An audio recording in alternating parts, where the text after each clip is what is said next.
Maybe we can monetize it. I believe that we're live streaming. Okay, thank Nicole, you, Nicole. Sorry, Nicole. Marilyn's trying to get on right now. She's having difficulties, though. All right, why don't we give her a minute then?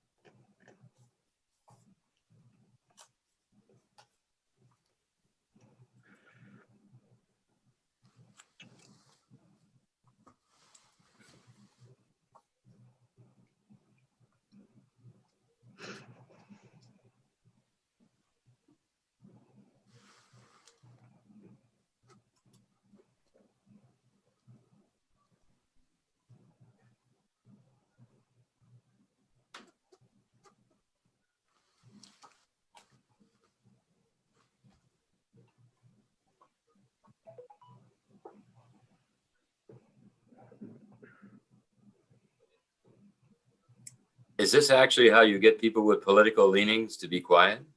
It's amazing. Just waiting to start the meeting. It's just amazing. The calm before the storm. Just remember, if we're live, we don't want to say nothing. We are exactly. live. I'm gonna just work. I believe that Ms. Morrison is just having a few technical difficulties. I'll work behind the scenes with her if you'd like to. Okay, thanks, Nicole. Okay, so it being 6:04, good evening, everybody, and welcome to the December 10th, 2020 meeting of the ERCA Board of Directors. Prior to calling the meeting to order, I would like to take the opportunity to welcome ERCA's newest board member and recently elected Windsor City Councillor, Ju-En Gill, who's also recently appointed to the ERCA board. Councillor Gill, we are very happy to have you here with us, and I look forward to working with you moving forward. Thank you, Mr. Chair. Moving forward, we'll go to our regular, so I will call the meeting to order, and I will take the roll call as usual. When I call your name, please unmute and indicate you are present. Councillor Peter McCourtney. Present. Councillor Morley Bowman. Present. Councillor Chris Vanderdolen. Present. Councillor Laura Lucier. Present. Councillor Larry Patterson. Present. Deputy Mayor Tracy Bailey. Present. Councillor Len Janice. Present. Councillor Mark Carrick. Present.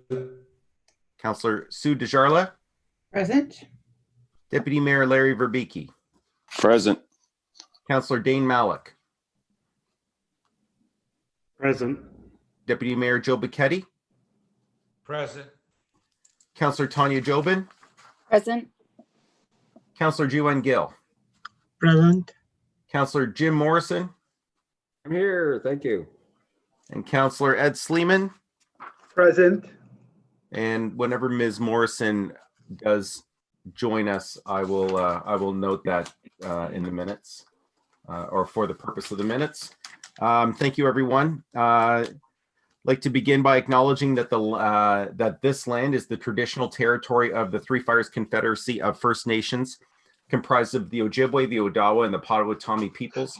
We value the significant historical and contemporary contributions of local and regional First Nations and of all the original peoples of Turtle Island, North America, who have been living and working on the land from time immemorial. Board members, do we have any declarations of pecuniary interest? Seeing none, looking for a motion now for the approval of the agenda. Councillor Lucier, seconded by Councillor Sleeman. Anyone opposed? Seeing none, thank you. No hearings this evening. Adoption of the minutes. We have a few here. So the minutes of the ERCA Board of Directors for the November 12th, 2020 meeting. Looking for a motion to receive. Deputy Mayor Verbeke, seconded by Councillor Janice. Anyone opposed? Seeing none, thank you. We need the now we have the Finance and Audit Advisory Board minutes. Councillor Bowman, seconded by Councillor Jobin. Anyone opposed? Seeing none, thank you. John R. Park Homestead Advisory Board.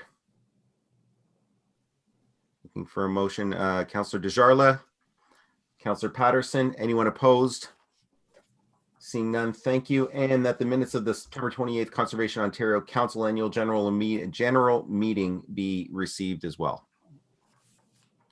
Councillor Lucier, second by Councillor Sleeman. Anyone opposed? Where the chair, I have a question. Oh, okay. My question was when reading over the Mayor. minutes. Thank you. When reading over the minutes, I noticed that there was a Tim Burney find from the Niagara Peninsula there. I just want to know if there's 2 Tim Burneys in Ontario that work at conservation authorities. So actually, thank you for reminding me, Deputy Mayor. Tim, do we need to have that amended? Yes. Okay, so why don't we make a motion to amend that? There is no Niagara Tim Burney, just to be clear.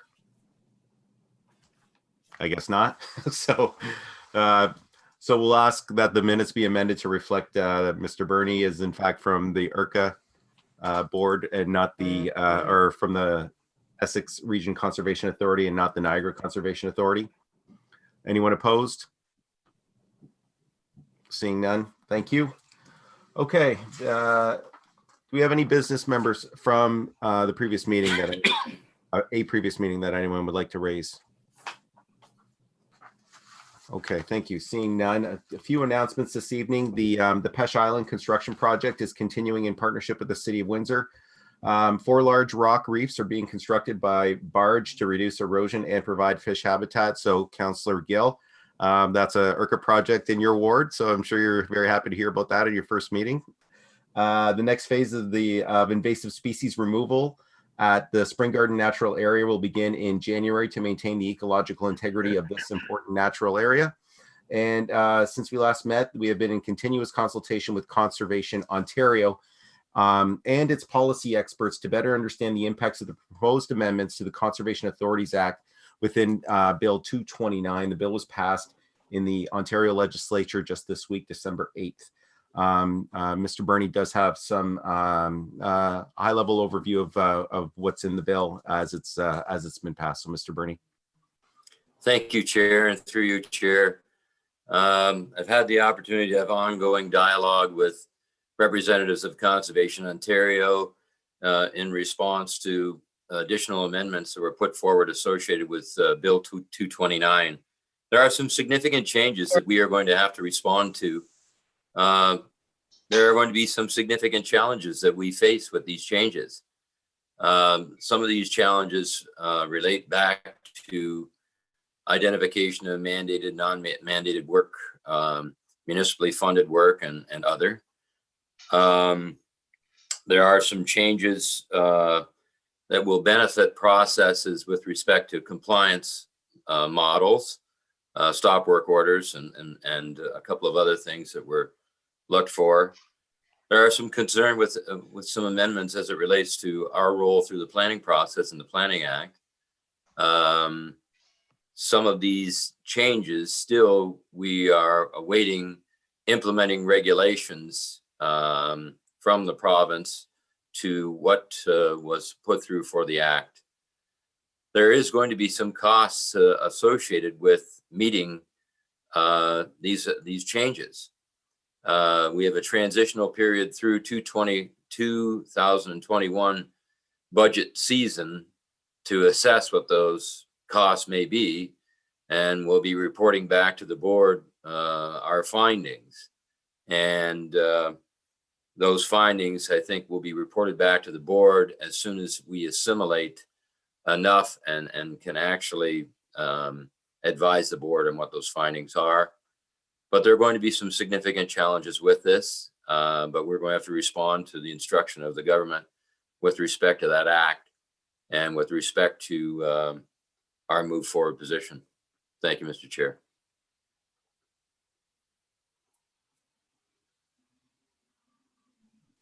Thank you, Mr. Burney. I will open it up for if anyone has any questions on the to Mr. Burney on the act. Again, the legislation did just recently pass, so if there's any questions related to any of those changes I'll just allow for, let's try to keep it brief, but if members do have questions for Mr. Burney, maybe he has the opportunity to answer. And I do see, by the way, I will note that Ms. Morrison has joined us. Thank you, Marilyn. Just, maybe Nicole, if you could have that reflected in the minutes, that I'd be appreciated, or I would appreciate that. Are there any questions for Mr. Burney? Deputy Mayor Verbeke. Worthy Chair, thanks. So I guess, Tim, bottom line, how is that going to affect each municipality, in your opinion?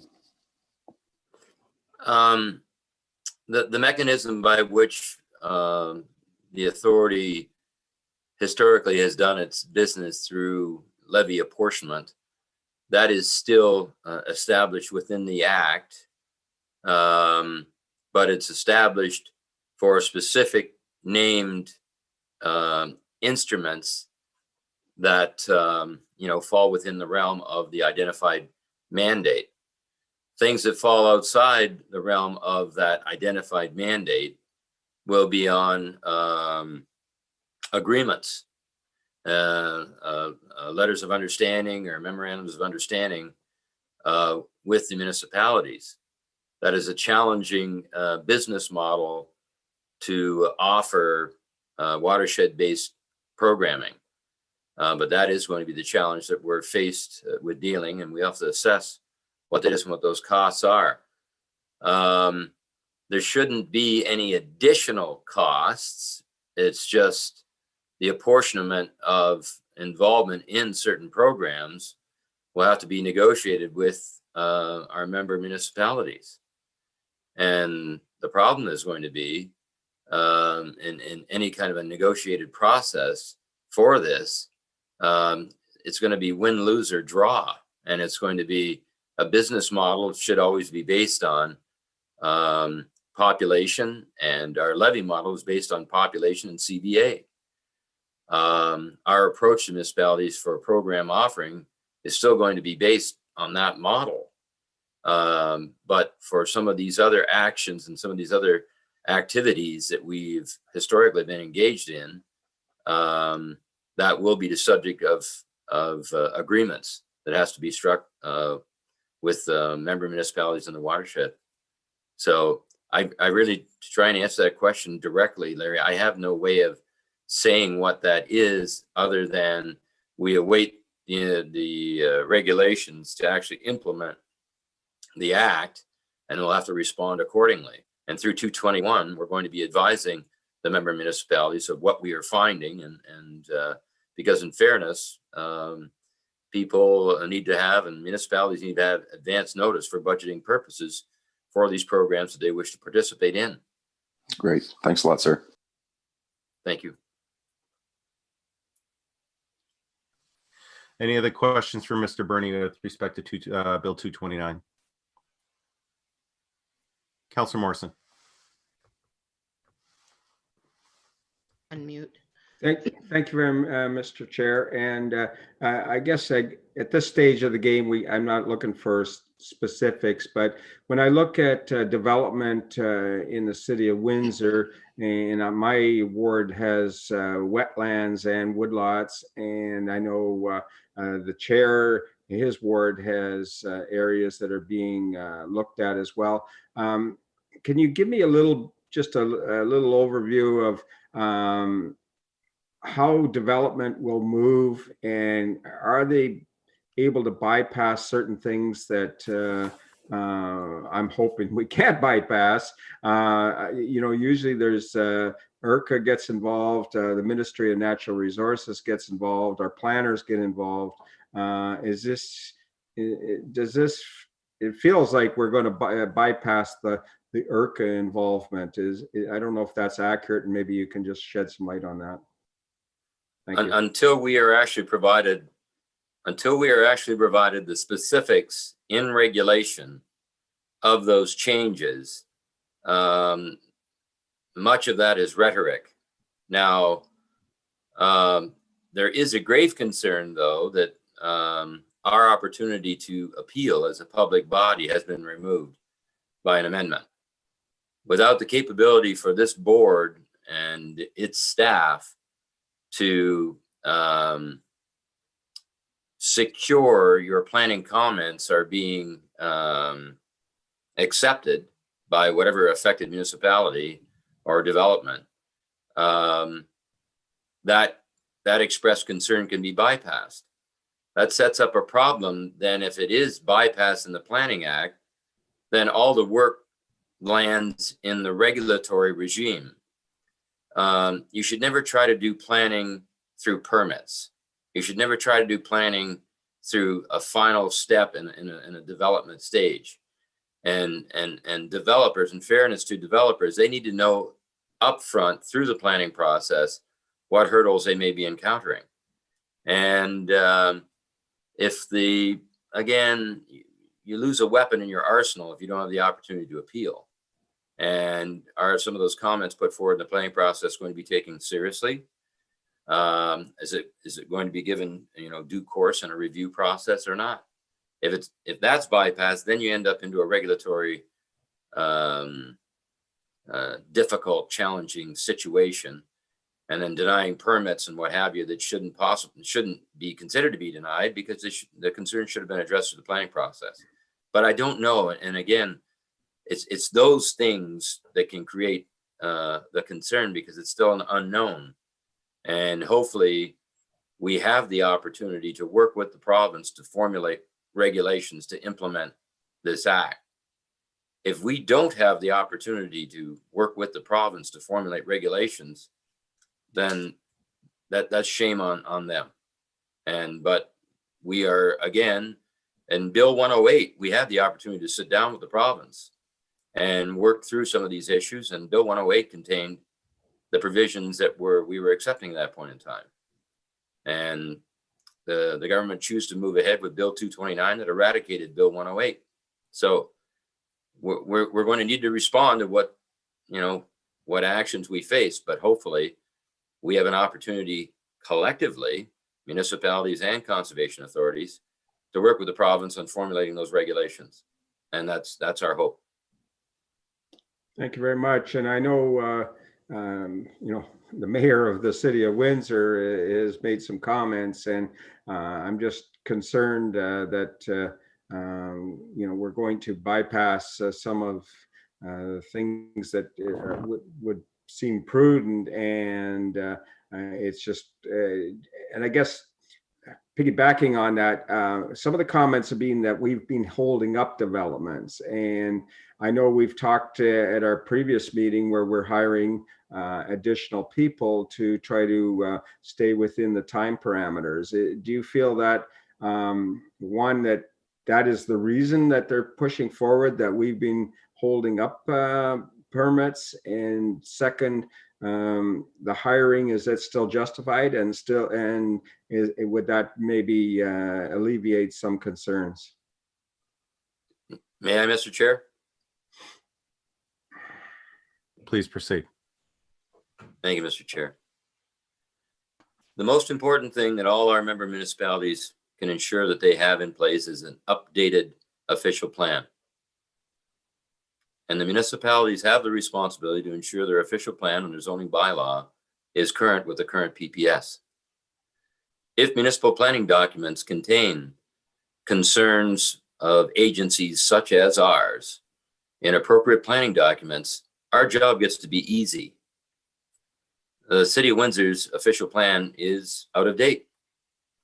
And the City of Windsor has made attempts at updating the official plan, but there's been issues with gaining response from the province. But as it sits right now, there are 2, possibly 3 OPAs that are sitting with the province that will allow the city to update its planning documents. If those planning documents are up to date, then and include language as it relates to flooding, hazards, and natural heritage, then our role and responsibility are easy when it comes to actually regulating activities. When a municipality's planning documents are out of date and out of sync with the current provincial policy statement, that's where delays come from. Because then our legislation is current and active and reflects on the current state of statute today.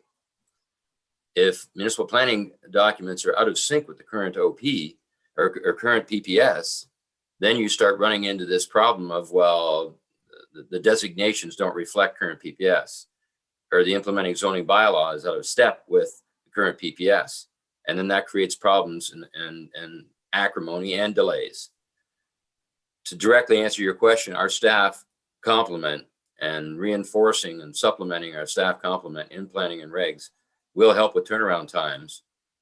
But technical problems and technical issues as it relates to planning documents not being in sync with current legislation, and it's all provincial legislation and it's provincial policy, you're going to see those delays that His Worship Dilkins has been talking about. Thank you very much, Mr. Burney. I really appreciate getting a better understanding of the situation, and I know ERCA is doing what we can do in this situation. So thank you very much. Thank you, Councillor. Anyone else on 229? Okay, we see a few more. Councillor Courtney, then Councillor Sleeman. Thank you, Mr. Chair. Councilor Morrison, I kind of tapped on it. You see words like minister zoning orders. You see LPAT. So Tim, again, not to beat a dead horse, but is it safe to say that moving forward initially, there's still going to be the same processes for Windsor Essex County municipalities when you're seeking building permits or development permits as of now, even with the implementation of this new Schedule 6? Is it still going to be the process to initialize the conservation authorities, have them do their due diligence and provide information whether the criteria to develop or not to develop, or remedies to develop? You're still going to have the impact there, or is this now an aggressive developer decides I don't even want to go through the conservation authority for my development or a specific build near a watershed? Is that an option or no? Because I mean, I'm still trying to, this is happening fast. If you can answer that. Through you, Mr. Chair. With respect to that, the current processes are governed through regulation and statute. Those processes have not been fundamentally altered. Currently, or prior to the December 8th approval of the amended CA Act, applicable law under the Building Code Act forces property owners within hazard lands to be directed to conservation authorities. Conservation authorities have approved board policies that implement provincial standards. If property owners can meet those provincial standards, then your staff here have been granted the permission of this board to issue a permit. We have a permissive regulation. If we can't work out with the affected ratepayer or property owner and their development submission does not meet or hit the standards, the provincial standards that we enforce, and or there's some other compliance issues as a result of court cases, the Gilmore decision, as we've had to deal with in multiple hearings, we come to the board and have a hearing and then request the board to either, if it's an interpretation of policy, to provide the interpretation of policy, and then staff will approve the permit and issue the permit. If staff's coming forward recommending denial, then this board, acting as the hearing committee, can deny or approve that permit based on the submission and the technical information put forward by staff. The board interprets policy and applies its judgment on policy. Need to caution everybody, as you are a quasi-judicial board when you're functioning as a hearing, and the hearing board cannot instruct staff to break the law, but you can certainly instruct staff to take a look at policy and policy interpretations and then move accordingly. If the board upholds staff's recommendation to, in the case, deny, prior to December the 8th, there was an appeal mechanism that went to the Mining and Lands Commissioner, which is a third-party adjudicator appointed by the province. And that was the appeal mechanism through the Mining and Lands Commissioner. The change has been Now, still the same process where an applicant applies, staff reviews, we give proper consideration to this board's approved policies, and then we have to make the recommendation, adjust the policy or interpret the policy or deny. At the point of denial, then the opportunity for appeal mechanism now is either to the minister within 30 days or to LPAT. The challenge that's going to be ahead of us collectively, the province, ourselves, LPAT right now is an underserviced board, and it takes time to get through LPAT. LPAT is the updated OMB. And also the changes in the act have to be reflected through regulation to enable LPAT to act as the third-party adjudicator for appeals. LPAT's a creature of the Ministry of Municipal Affairs. Conservation Authorities Act, Section 28, currently is a creature of MECP, MNRF. So there's some things that have to be worked out and again, clarified and put forward. But in general terms, to answer your question most directly, the process as it affects your staff here is the same. The process as it affects your staffs collectively at the municipality is the same. The process, though, that is a bit of a concern, if it's not LPAT, if it's the minister's office, a minister's zoning order can ignore the municipality's planning and can also ignore your staff recommendation, obviously. And the concern that falls out of that is that we would be ordered through the minister's zoning order to enforce the minister's zoning order, which puts us in a conflict. Now, hopefully there will be refinements put forward and information put forward, but at this point in time, there's no level of understanding or there's been no information about how this system or process is going to work. But it is law today. So upcoming hearings, should unfortunately your staff here come forward in a hearing process and recommend denial, then we are currently scrambling to come up with the mechanism to inform properly to satisfy the Statutory Powers Procedures Act what people have to do and what rights they have for appeal.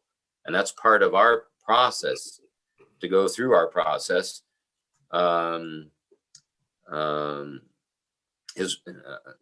Chair at every hearing sits and identifies that you are functioning as a quasi-judicial body and you do have the rights to appeal.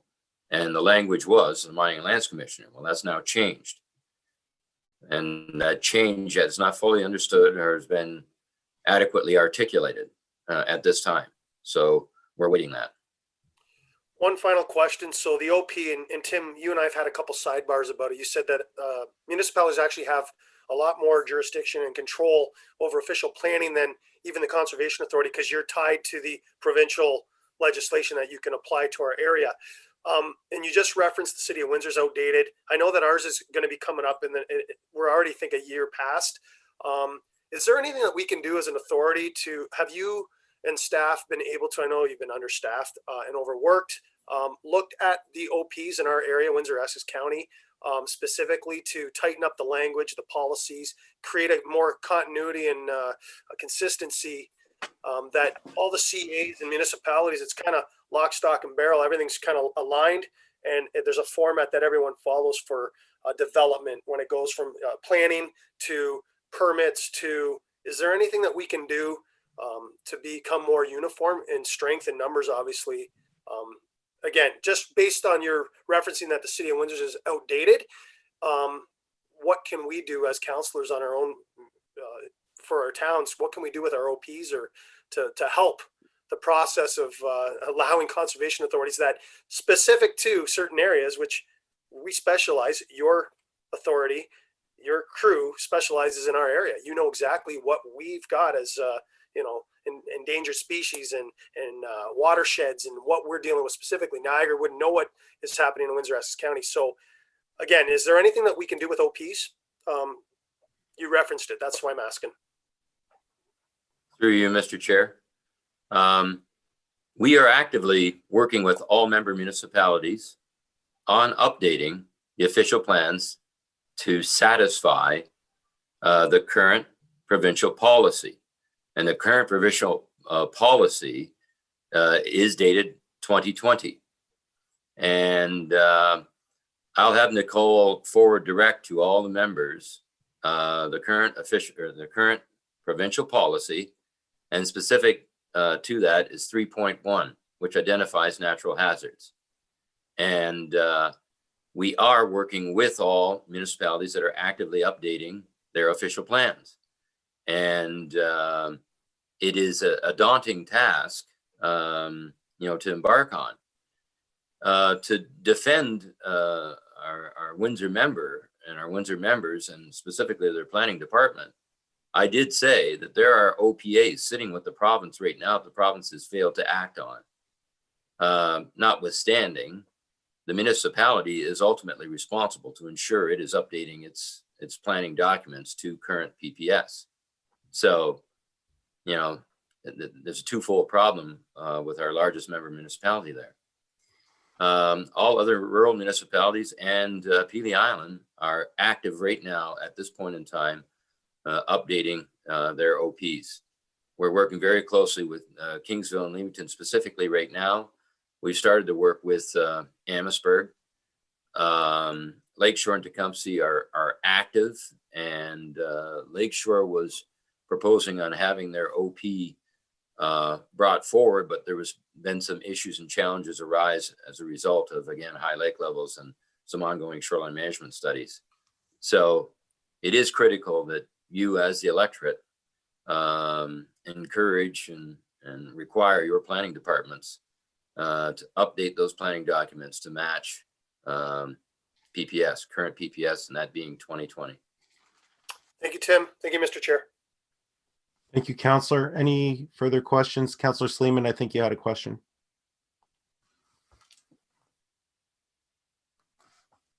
Yes, I do. I have some questions, really. It's not really that many questions. By the way, I just want to thank Peter. I think he asked the question that I have on my mind about the official plan and the updating.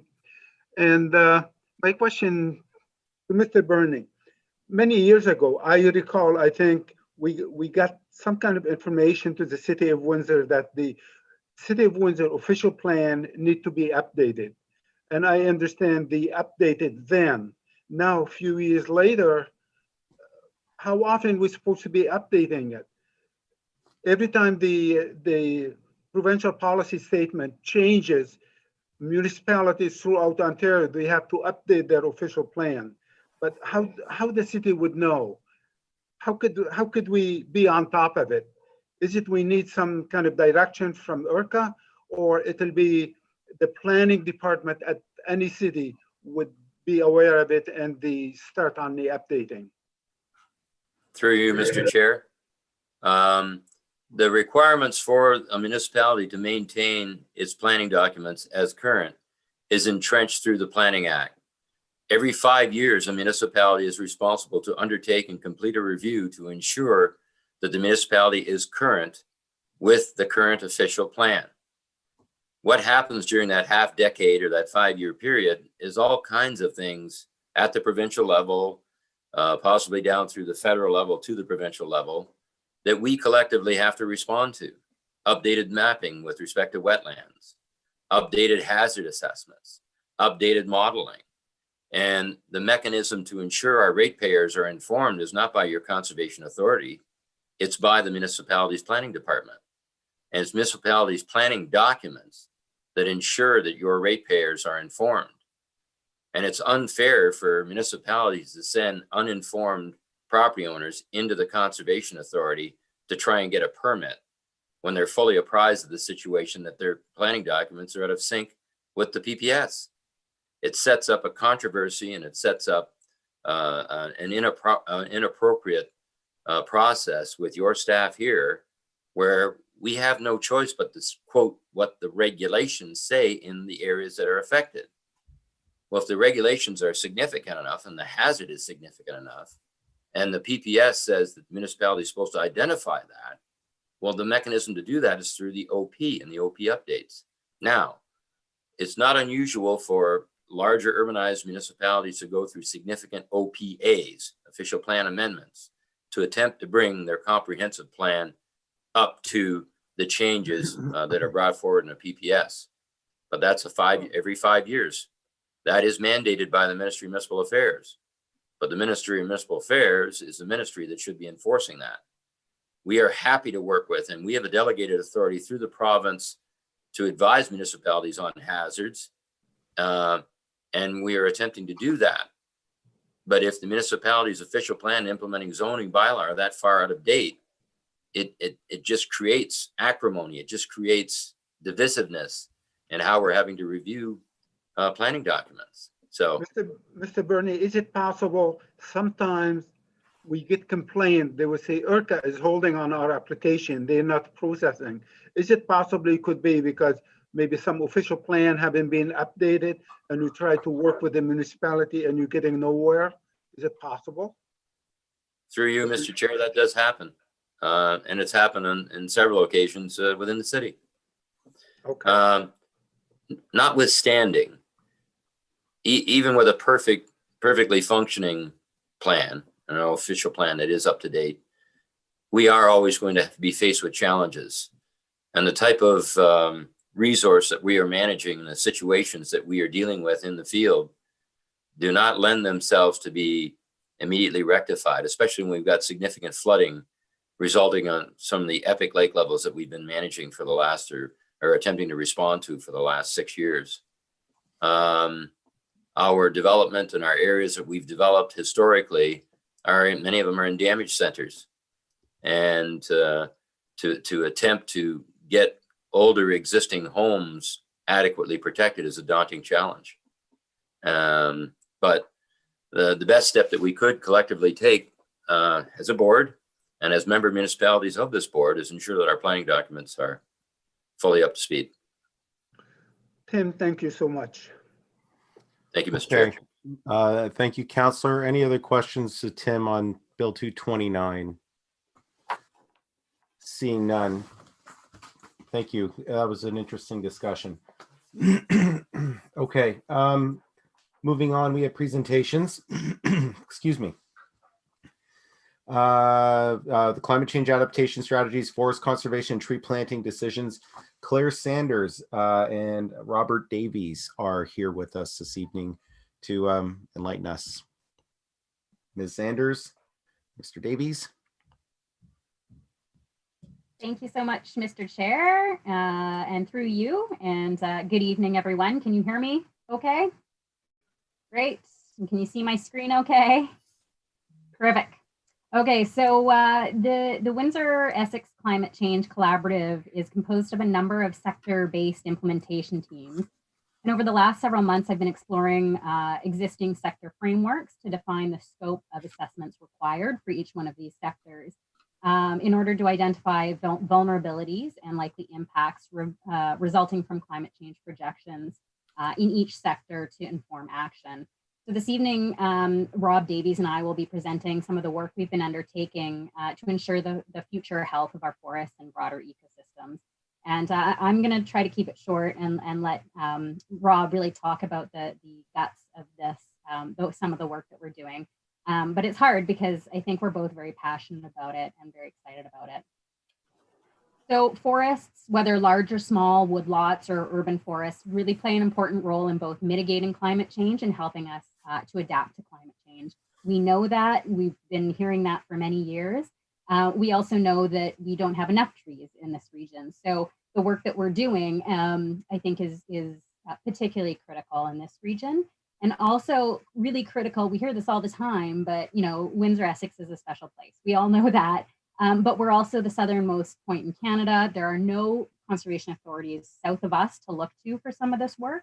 So I think in that way, and along with the many species at risk we have, this kind of work is particularly critical for us and in this region. So this is sort of the purpose of what we're doing. We want to assess our future impacts of climate change on the region's forests and assess the adaptive capacity of our forests to adapt to future climate We know that climate change will have a substantial effects on a suite of ecosystem functions, including things like carbon storage and nutrient cycling, water provisioning. And we know that management actions will be needed to work both directly and indirectly to maintain the ecosystem integrity in the face of climate change. Our forests are diverse in species, but each species is also made up of unique, locally adapted populations and individuals. And some of the work that Rob will be talking about is about sort of the genetics of our forests. And the resiliency of our forests really depends on how we manage them, not only for species, but also ensuring genetic fitness and diversity. And any plan to adapt to climate change must consider these areas, these very complex factors in any local area. So we also want to look at our own programs and how we can adapt them for climate change, since we've experienced our own challenges internally. We also want to explore opportunities to use our forests to mitigate climate change, which I'll touch on very briefly. So again, on a very practical level, shifting weather patterns will require us to adjust our own planting schedules. We saw last year, farmers that couldn't get into their fields. I think we had 20,000 seedlings that we couldn't plant last year, 20,000 trees that couldn't go in the ground because of very wet fields. So we're also already starting to try to adjust some of that work through planting schedules and different techniques and equipment. And then increasingly wild weather will also require additional resources for identifying risk trees on our own properties.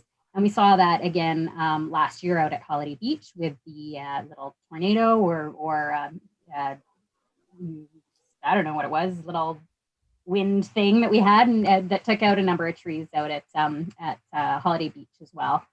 So we need to plan for our own future needs.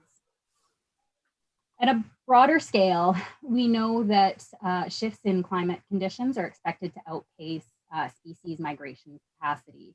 And this is from Natural Resources Canada. This is a little image. This is of the aspen tree. The sort of on the one side, we have its suitability from 1970 to the year 2000. And on the other side, you have what the projected suitability will be like by 27 to 2100. You can see it's moving significantly north. And this is a very dramatic image. This is the one I selected this on purpose. Not all tree species are going to look like this, but you can see that we have obviously that move north. And so we know that climate change will affect the distribution and abundance of species in the region. And so in order to identify and implement strategies for adapting to the effects of climate change, we need to understand which species are likely to be vulnerable and which traits make them vulnerable.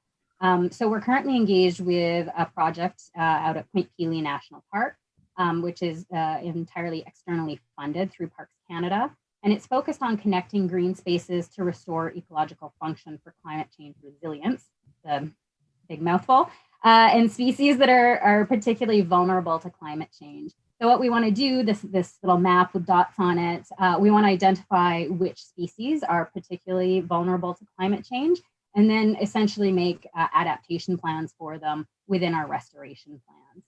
And we expect that this kind of work will open potential sources of funding through Parks Canada and other provincial and federal and provincial funding sources as well. And other areas that we're beginning to explore are around urban strategies and approaches for resilient urban nature as well. And this image here is an urban heat island map, and it can help us to identify locations for tree planting within municipalities. And this kind of science-based information can also help to inform urban canopy tree target recommendations for municipalities as well. So we can look, within municipal boundaries, urban boundaries, because climate change, I think, presents this opportunity to try to find innovative ways to assist communities. And I think this is an important one. And following that, I think there's also an opportunity to support our municipalities with quantifying their assets as well in terms of nature-based assets. And, municipalities are required to develop and adopt asset management plans. And those asset management plans do include green infrastructure. So green infrastructure can be anything from street trees to green buffers to, you know, swales and those kinds of things. So, you know, and it's not necessarily what ecosystem service does this provide, but what is the actual replacement value of that tree or forest or wetland. So this is, I think, something that municipalities are going to have to be working on over the next little while. And then, you know, I think it brings in sort of the idea of what our wetlands are worth and what some of our forests are actually worth and what ecosystem services they do provide. And these are sort of the big catchphrases that we're hearing right now: municipal natural assets and nature-based solutions. And really it's bringing together some of the policy that we were also having conversation about in official plans and policy, and this value of nature. I think, you know, what is the cost if we replace our silver maple swamps with something like a stormwater pond? What are we losing or what are we gaining? I think those are some of the conversations that I think we can include in some of this work going forward. And finally, you know, we hear a lot about carbon sequestration, and it's, you know, an important piece of the climate puzzle. Unfortunately, it's not a silver bullet. It won't solve climate change, but we do know that the federal government has promised to plant 2 billion trees going forward.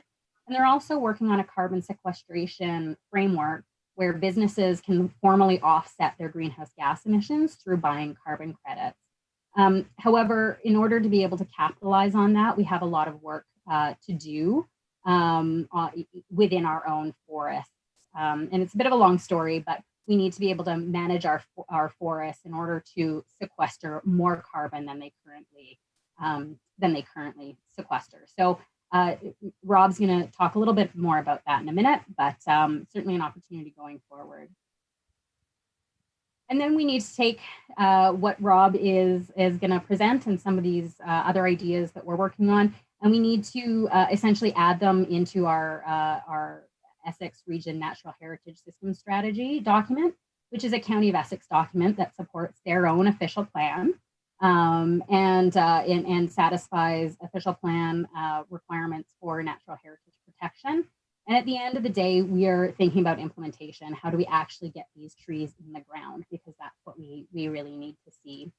And it, you know, I think our broad approach to this work sort of follows what we're seeing reflected coming from the federal government right now, which is a real coordination of policy to build resilience to climate change. So departments at the federal government, like Infrastructure Canada, is starting to talk to Environment Canada, which is really exciting because we can, you know, things like nature-based solutions, we can bring those together and fund them with tree planting and that kind of thing. So this work, I think, for us sets the stage for some of the funding that we're going to be seeing coming down from the federal government. And I'm also sitting on a work group with Environment Canada looking at coastal wetland resilience.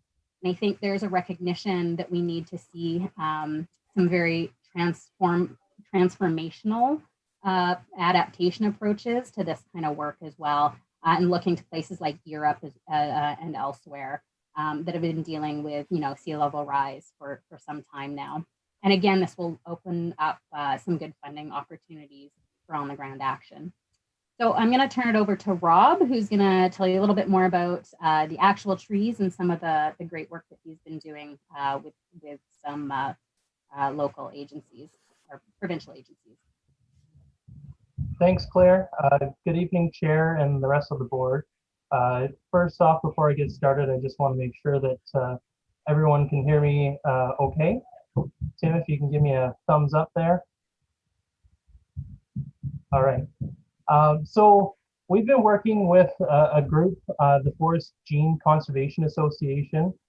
They are a not-for-profit organization that aims to broadly promote forest gene conservation throughout Southern Ontario. They're broadly involved with assisted migration trials throughout Southern Ontario and species conservation projects for species at risk, such as butternut. The FGCA received funding from Forestry Futures Trust to conduct a climate change adaptation project with a Southern partner. And I sit on their board, and I was just itching to be the southern partner that they work with, because we have so many questions in our region. Being in the furthest south of Ontario and Canada, we have that international border to work across, and that's been a big limitation for us in terms of species and genetics coming across the border and things like that. So I had a lot of questions like, are we planting the right species and the right sources? Where will we acquire climate ready seed and stock to be planting in our projects? And then how can we improve our programs in face of climate change? And FGCA is the leading group in Ontario to help us answer those questions. Afforestation with hardwoods, which is our bread and butter at the Essex region. It's not a practice that is widely used outside of the Carolinian Life Zone. So from Essex up to Grand Bend and over to Toronto, we're the only area in all of Canada that probably plants hardwood trees in their projects. So there's not a lot of science to back that part of the programs up. Claire, if you wanted to go to the next slide. So working with the FGCA, we highlighted the county's Essex Region Natural Heritage System Strategy. It's basically aimed at linking our natural features across the landscape. And in doing so, it would create about 17% natural areas coverage. 30% is what is recommended through Environment Canada. And when you look at our landscape and our rich soils, and it's such a agricultural community, the 30% recommendation is we're never going to achieve that. Even the 17% is something that's going to be very difficult for us to do because we have those rich soils for agriculture. So it's important to note that this project focuses solely on forestry and tree planting, and we recognize the fact that there are other habitat types like wetlands and prairie, but forests are our main focus because they are what has been studied, and it's sort of the low-hanging fruit. And that's what the FGCA is a group that they're aimed at doing. Okay, next slide, Claire.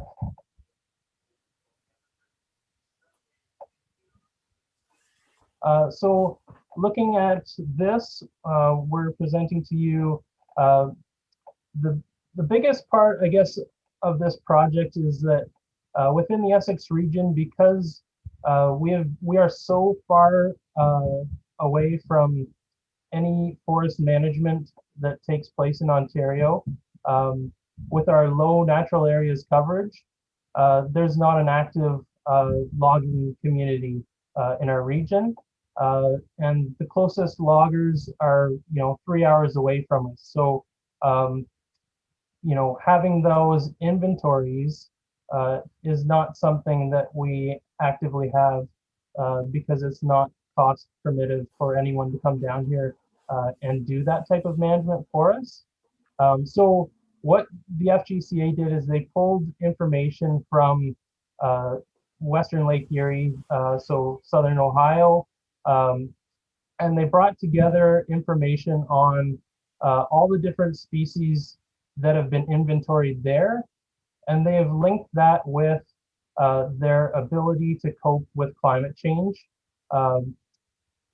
not only in the short term, but in the long term. So we're looking at a period of 2040 to start, and then 2070 in the long term. And they've basically ranked every species on how well they're going to adapt, whether we're going to see increases in these species or declines in these species. And if we had the forest inventory, we would be able to basically map our region, and it would highlight areas that we'd have to do some management in order to keep You'll also notice there's capability in different climate change scenarios. They've gone through and ranked all the different species in our region. Okay, next slide, Claire. This slide illustrates to us the growing season length and how we see it changing. For each species, it basically maps where they're most comfortable. And then as you work down the screen, the red line right across your screen is the 2040 climate scenario. Current climate scenario. The dotted line across your screen is 2040, and the dashed line is 2070. So we can look at the species that we're planting and see that, on the far right, white cedar, well, it's not even very comfortable in our region right now based on growing season length. And same for white pine. So these are species that we should start to consider not planting. If you go to the next slide, we can see the mean annual temperature.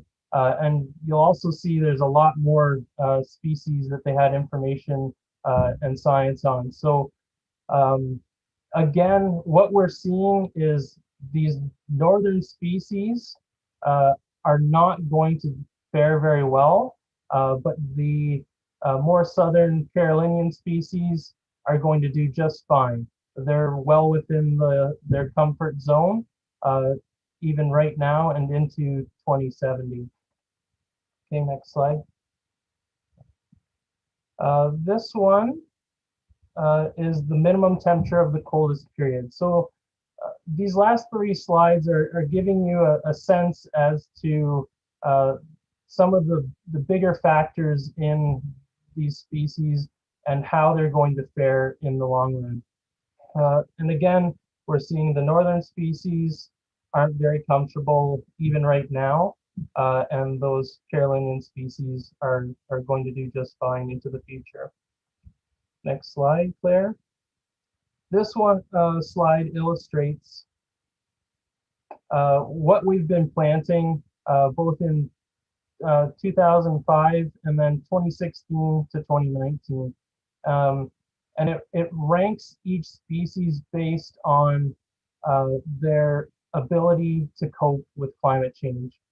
And the nice part of this graph is that it shows we've really reduced the species that are doing poor due to climate change, and the good majority or vast majority of the species that we're using, about 70% probably, are very good to fare at coping with climate change. So we're already doing a very good job with our planting programs in gearing them towards climate change. Species that we should question in the long run are the white spruce, white cedar, white birch. White cedar is probably the one we plant the most of, and that's simply for our agricultural windbreaks. Now, speaking with scientists at NRCan and the FGCA, we can still plant these species, but we have to have an adaptive management plan in place to look at these trees. Right now, it's suggested keep an eye on them, but we might need to look towards other species like red cedar, which will cope better with climate change. Okay, next slide. So yeah, this is what we've been seeing and what we've been planting are a lot of these winners, and it really shows on our tree planting sites. We've seen a lot of great success in the last 4 years, and I believe it's because we've been using these species that are more adapted for climate change. And there's just an example of some of the species. Potential transition species for ERCA.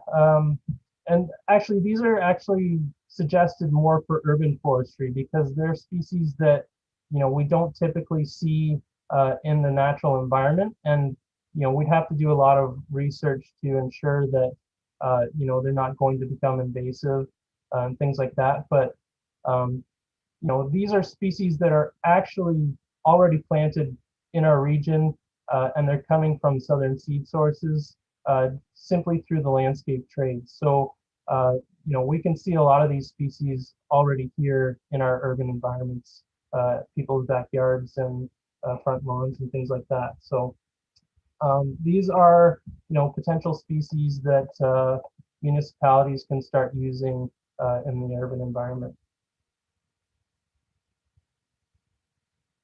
So a large part of our tree planting program that kind of sets us apart from others is that we have an active seed collection program. And, it really came to be because, we're the most southern part of Ontario, and for us to get seed from the United States is very difficult, and we don't have a lot of contacts in the United States who do seed collection.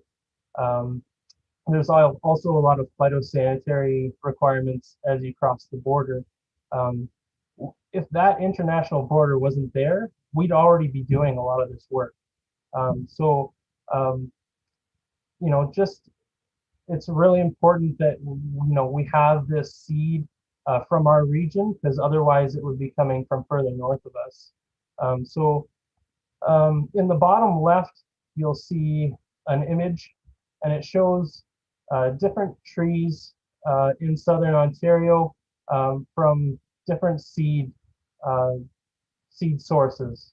The one on the far left is the furthest southern location. I don't know where. I think it was zone 37, so Long Point region or something like that.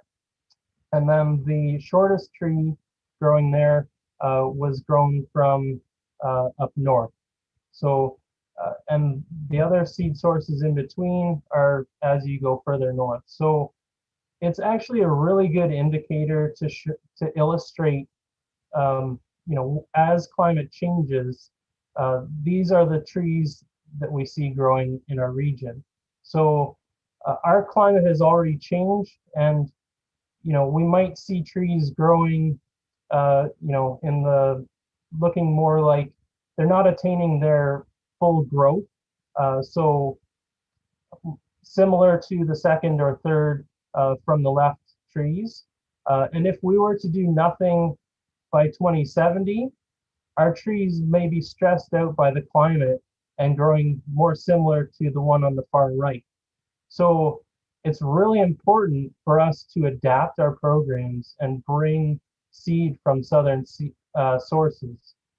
And local genetics, we're aiming to get about 50% of our hardwood trees coming from our local area. And southern seed sources, we would look to get anywhere from 25 to 50% from those southern seed sources. And what that does is it brings in more resiliency into our trees. They'll be able to pollinate our natural forests, and those acorns will hopefully grow into trees, and they'll carry 50% of that southern seed source and make our region, our forests, more resilient to climate change, so that they'll be able to grow more like the tree on the far left as opposed to the tree on the far right. And when you have trees growing that look like on the far right, they're obviously stressed out. They're not growing as much, so they'll be more vulnerable to pests and disease. It's very important that we start looking towards our southern partners. Okay, next slide. So this slide, it comes from the Ministry of Natural Resources and Forestry, and it's a tree seed transfer policy, basically. And what they did is they created, it's a very conservative approach. They took low emissions modeling, and they basically identified where we would be best to collect or organize someone else to collect seed for us and bring it up and grow in nurseries and start planting within our region. So it's under 2040 low emission scenario. As you can see, you're looking at Southern Illinois, Southern Indiana, Southern Ohio, Kentucky, Northern Tennessee, West Virginia, and Southern Pennsylvania. That's a big jump. And if you go to 2070 and the high emission scenario, which is the track that we're on, the seed sources are going to be even further south. But we have to be conservative. Even the trees that are coming from south right now, when they're young, we do see a lot of frost dieback and things like that in the initial years. But at about year 6, they just blow right past it, and they grow more like the tree on the far left of the last slide. So it's really important to get that genetics and start trialing these things on the ground.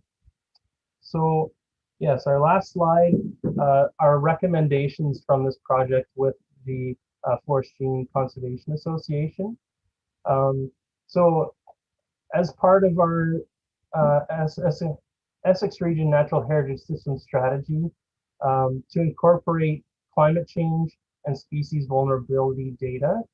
And as staff, we support incorporating that data into those projects.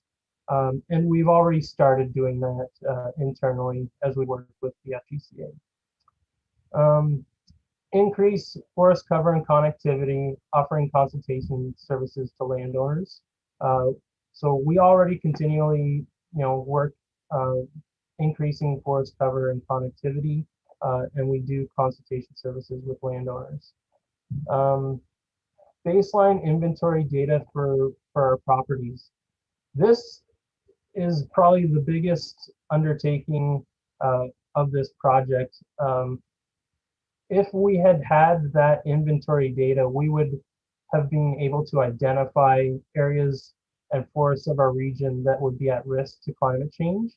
And we would be able to take on management activities to, push that forest in a different direction or increase another species that would fare better on those lands. So having that data and doing that work is vital.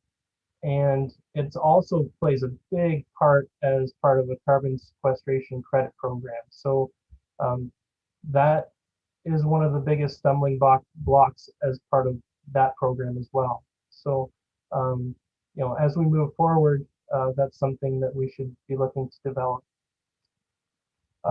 Enroll staff in courses on climate adaptation planning. We already have plans to participate in some of these courses that are offered next spring. Reassess our Essex Region Natural Heritage System strategy to include the 100-year buffer.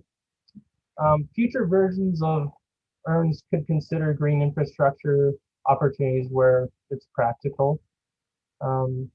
There's not a lot of opportunities, to undertake that work along our shorelines as they exist right now. So maintain or enhance our seed collection programs. Staff should enhance our seed collection programs to maintain. We have to improve, the number of species that we're including in our programs and register a lot of those seed collection areas for not only ourselves, but the rest of Ontario is going to be looking for seed from our region, to mitigate climate change for themselves. So it's really important that, we have that in place. maintain seed quality with investment in a seed cooler for storage. The biggest hurdle for our seed collection program is keeping that seed viable, while we look to get it to our partner nurseries. All of our partner nurseries are at minimum 3 hours away. Even our main one is in Barrie. So you're looking at 5 hours of driving. It's not something that we can just ship through Purelator. So we have to line up shipments, and sometimes it's maybe 1 or 2 weeks time before we can get that seed away, and warmer temperatures can lower the quality of the seed and the seedlings that we get through those programs. As mentioned before, register seed collection areas through the seed collection area network. We support registration of our areas, and as we do inventories, those areas could be incorporated into the scan project as well. Our planting species mix doesn't need to be altered very much, but we look to have an adaptive management approach to our species mixes, and just to ensure in the long run that our white cedar windbreaks are going to fare well for our agricultural partners across the region, and to make that change when we need to, as we're seeing declines or poor survival in that species because of climate change. We also need to identify partners in the United States who can supplement our stock so that we can start implementing this on the ground. And that basically covers the last 2 recommendations. So we want to find those partners, and we want to start planting those trees. And that's it. If there's any questions, we'd be happy to answer them.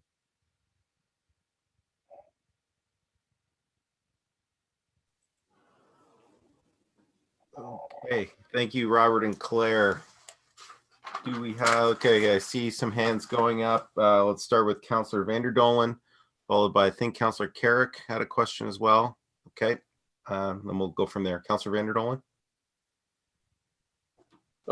Thank you, Mr. Chairman. Through you, trees are one of my main interests, and it's the reason I'm on this board. And I'm really glad that after 2 years here, I'm finally getting to talk about trees. Aside from Mr. Davies, I'm probably the only certified seed collector on this board. About 15 years ago, I went up to Angus, Ontario, and I took the MNR course. And so, Mr. Davies, I'm curious as to why you think we need a seed cooler. I mean, they've got one of the greatest seed coolers in the world up there. Why don't we just invest a little bit more in transportation and get our seed collections up there quicker? It's instead of, I mean, their seed cooler is worth millions of dollars. We can't. Why don't we just get it up there quicker? Our collection. Yeah, through you, Chair. It's very difficult to get that seed cleaned in a timely manner, and it's really about economies of scale. You don't want to be driving 1 hectoliter of red oak when you might be driving up again the next week with another shipment. So, it's a lot of staff time to be spent on traveling when you could be out collecting more and do a bulk transport at a later time. Just as a follow-up, though, a cooler would have to be pretty large. It would probably be worth a couple of $100,000, wouldn't it? Oh, for our program, it's a very small cooler. It would be about 8 feet by 8 feet. And the initial quote that I got from the FGCA for a unit was like $4,600. Okay. So not too bad, and we could possibly, alter some of our facilities that we already have. So. No, that's better. That's cheaper than driving. I take it back. Thank you, Councillor. Councillor Carrick. Thank you. First of all, excellent report. I think this is a great, if nothing else, a tree lesson in our region and how important it is to our region. And I like the idea it's even as high as the estimates is 2070. That's amazing. And you already have some proven history here and some proven looks at what trees will survive and what probably won't as we continue to move forward. So I just like to say thank you and good job. And this was very helpful. Thank you, Councillor. Mr. Bernie, I saw your hand up. Thank you, Mr. Chair. I really want to acknowledge and appreciate Chris's identification of that with respect to natural heritage. This presentation that we just saw actually identifies for us core work. Conservation authorities were formed in 1946, dealing with rampant deforestation and rampant sediment and sedimentation problems throughout this province. To mitigate that and to deal with that, we need to have a healthy, sustainable, natural environment. And it is one of the core functions that a conservation authority should be functioning, understanding the natural resource, attempting to replenish the natural resource, and managing that natural resource. And it has been archival, historic involvement with the Conservation Authority. Another pillar that ties directly to flood mitigation, erosion mitigation, is the predictability of our climate. The changing environment that we live in affects our natural resources, affects our floodplains, affects the extent of our settlement areas within hazard areas. Without the capability to predict and understand climate variability and climate change, we will fail in our flood mitigation and erosion mitigation attempts. It is a critical component and is pillars of who we are and what we should be doing moving forward as an agency. Thank you, Mr. Chair. Thank you, Mr. Bernie. Ms. Morrison? Thank you very much, Chair. I thought it was a very good report. I actually enjoyed reading it and then hearing more while with the delegation. I don't know if all of you know or not, but Amherstburg has established an environmental advisory committee, which Councillor Courtney sits on, and I have the pleasure of sitting on. And one of the things that we are most concerned about is the lack of forest cover within Amherstburg, but I guess I could say within probably all of Essex County. And something that I've been thinking a lot about is in our in many of the municipalities, you have unopened road allowances. And I know in the municipality I came from, we had a lot of unopened road allowances. And one of the things that we were looking and trying to do is forest them. And I know if you sell them off, you'll get a few thousand here and a few thousand there.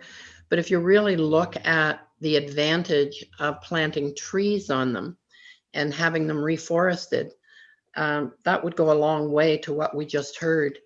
So I'd like to put it out there. And I also, Councillor Courtney, would love to have a map of all the unopened road allowances within the town of Amherstburg so that we could have a look at them and see what we could do with regards to reforestation. And another area, we have these beautiful trails down here, the Cypher Trail, the Chrysler Trail, and many other little side trails. Is there an opportunity on the, it's not a road allowance, it's a trail allowance, I guess, to do some forestation along there? Do you know, Mr. Bernie? If I may, Mr. Chair. Please. Utilizing utility corridors, trails, and road allowances, it's a tough assignment to do, like dual purpose usage. We encourage strongly, if there's not a prescribed use and or the potential for future use and or opening, that those areas are an ideal location. Planning for and putting in a woody resource with taxpayers' money and what have you, we have to ensure that that's a long-term sustainable application.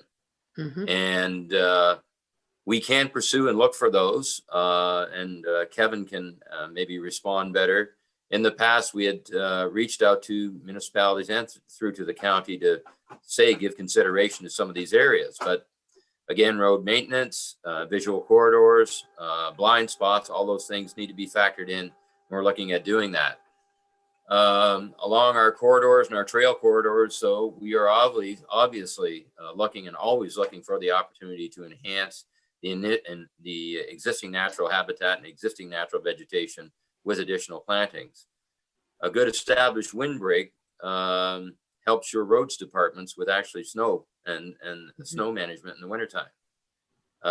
Open prairies within this region are a problem with regard to managing, our natural resources such as snow in the wintertime and wind during the spring and the fall. So again, it's all part of an ecosystem that manages these natural resources within our region. Okay, thank you. Thank you, Ms. Morrison. Are there any other questions? Just a couple for me, Dr. Sanders or Mr. Davies. Again, thank you for the presentation. It was excellent presentation. Enjoyed the read, enjoyed the unpacking. Some of the things that it's been alluded to some extent that I'm thinking about when I look at the recommendations that have come forward, they seem, they seem kind of admin oriented. I'd be looking for some action items for policymakers that we might want to consider. You addressed to some extent the planning piece as for example, and the green infrastructure that we have in communities. And I think your presentation alludes, maybe it was Dr. Sanders, a little bit to the impact of development and those types of choices that we're going to make from a planning perspective, and whether or not we have sufficient tools right now to protect that green infrastructure, to adequately replace green infrastructure when development goes forward. And if we do, then great. And if we don't, what are the things that we should be considering adopting or implementing to make sure that when we do develop or make these kinds of choices from a planning perspective, that we're, taking that as an opportunity to also protect or improve the natural heritage. So I don't know if you could respond to that and maybe even think about to what extent something like that could sort of make it into this, those types of recommendations could make it into this presentation moving forward. Certainly, thank you, Mr. Chair, and through you. And I'll maybe touch on it, and perhaps Tim can further elaborate or provide his thoughts. But I think certainly as we move forward with, we keep calling it EARNS 2.0, right? So that the very first natural heritage strategy. Well, it wasn't the very first, but it's the first time we called it EARNS was in 2013, and now the county is looking to update their OP as well. And it certainly, I think, gives us an opportunity. And I'm the official plans are being circulated to me for comment as well from municipalities, and it gives me an opportunity to work, with my colleague Karina at the City of Windsor, to look at things like commenting on urban tree canopy targets and those kinds of things, and how we might implement, because again, the 2020 provincial policy statement speaks very strongly to climate change. There's a lot of strong policy language in there. So absolutely, I think that is a good identification. And these were the recommendations coming from FGCA that we will put into our programs. But you're absolutely right when it comes to implementation, and then the policy piece and then implementation. We need to look at something where we have, I think, language that we can provide to all municipalities, all of our municipalities, to strengthen some of those policies. Tim, do you have any further thoughts on that?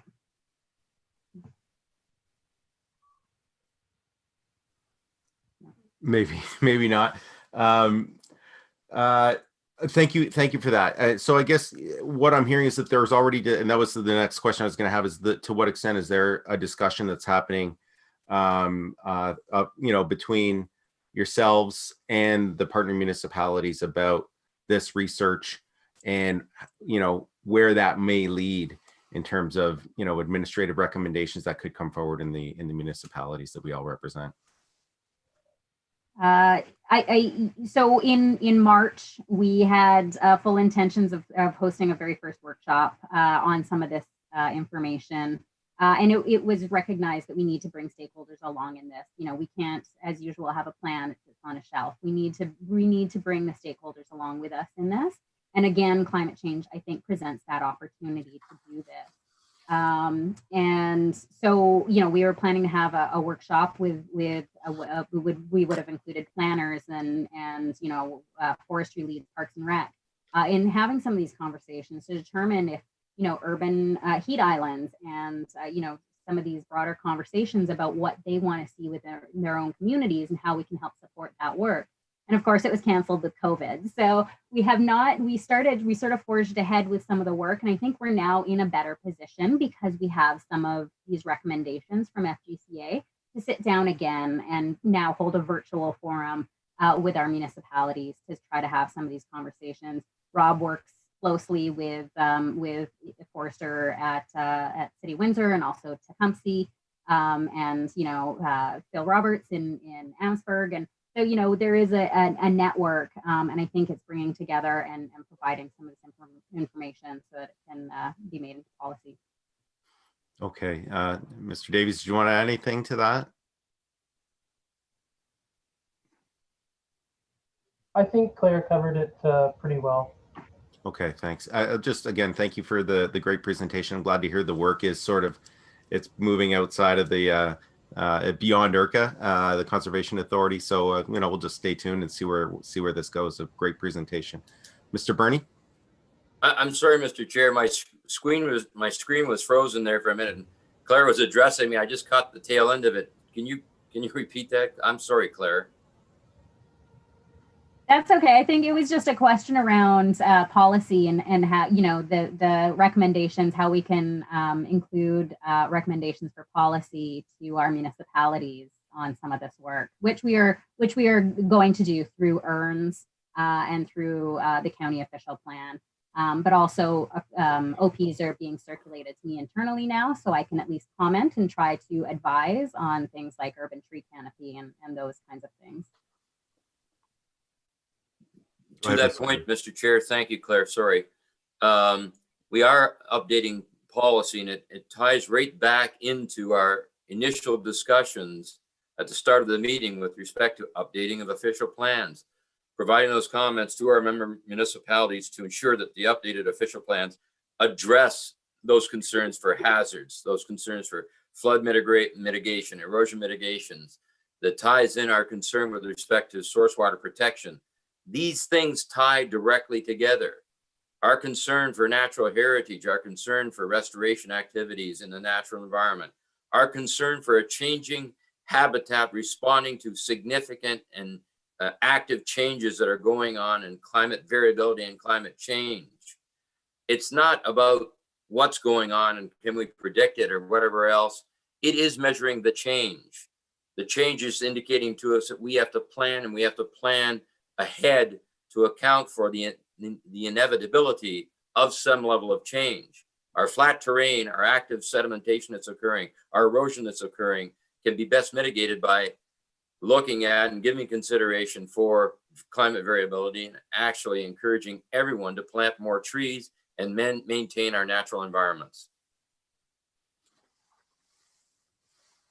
Thank you, Mr. Burney. And once again, thank you, Claire. Thank you, Robert. Great report.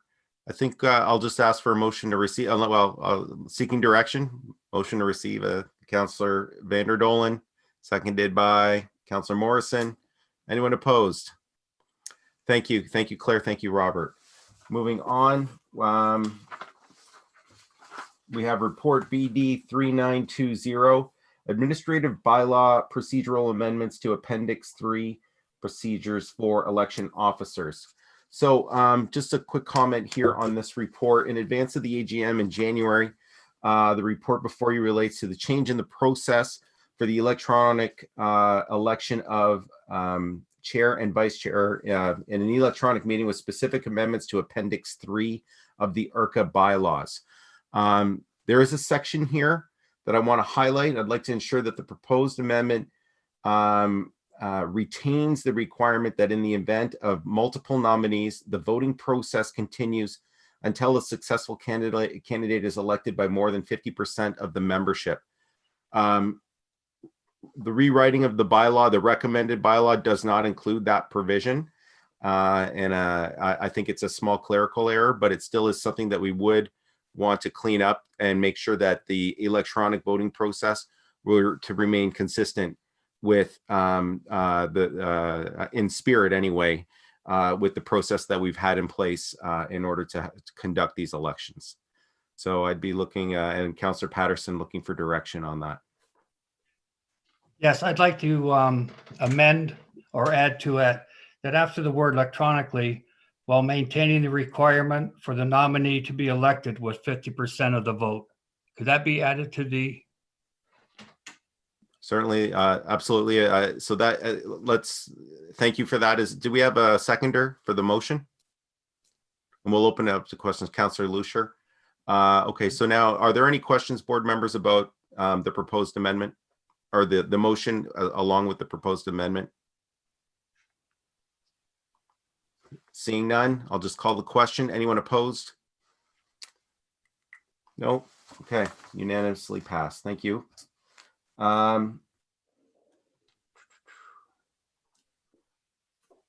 We will move on to BD 4020, the 2019 draft audited statements and financial sustainability and condition.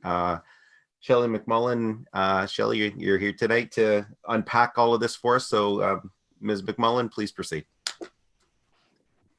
I don't have a whole lot to say. The report is very comprehensive. I hope most of you read it.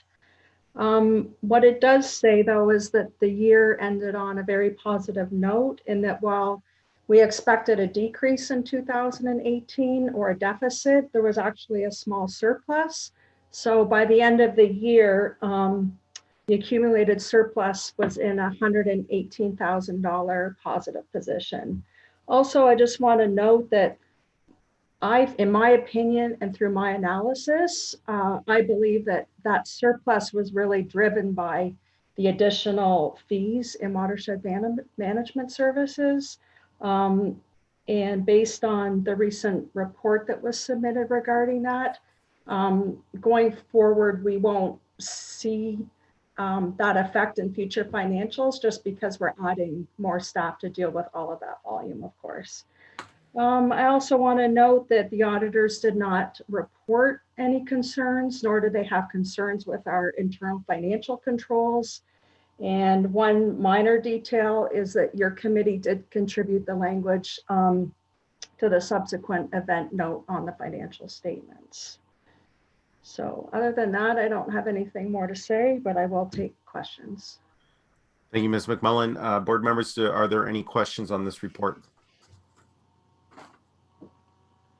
Okay, in that case, there's an administrative recommendation looking for direction.